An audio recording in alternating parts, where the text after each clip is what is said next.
வணக்கம். Top headlines. Israel Iran போர் எதிரொலி. ஜார்ஜியாவில் சிக்கி தவிக்கும் இந்தியர்கள் மீட்க அரசு நடவடிக்கை.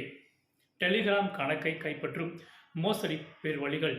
இந்தியாவில் பலர் பாதிப்பு. மதுரை மாவட்டத்தில் போலீஸ் ஸ்டேஷன் சூறையாடல்.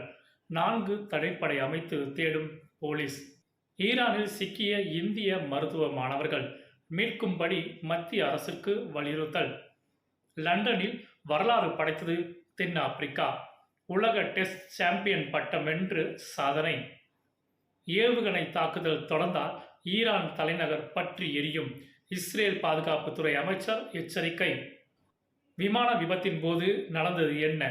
கருப்பு பெட்டி ஆய்வுக்கு பிறகு தெரியும் என மத்திய அமைச்சர் பேட்டி. திமுகவின் பொய் பிரச்சாரங்களை உடைக்கும் தமிழக மாணவர்கள். அண்ணாமலை பெருமிதம். தனித்துதான் போட்டி போடுவோம், கூட்டணி சரிவராது என்கிறார் சீமான். பாஜக கூட்டணி ஆட்சியில் இபிஎஸ் தான் முதலமைச்சர் சொல்கிறார் நயினார் நாகேந்திரன். மணிப்பூரில் விடிய விடிய சோதனை. ஒரே நாளில் 300க்கும் மேற்பட்ட ஆயுதங்கள் பறிமுதல். நன்றி.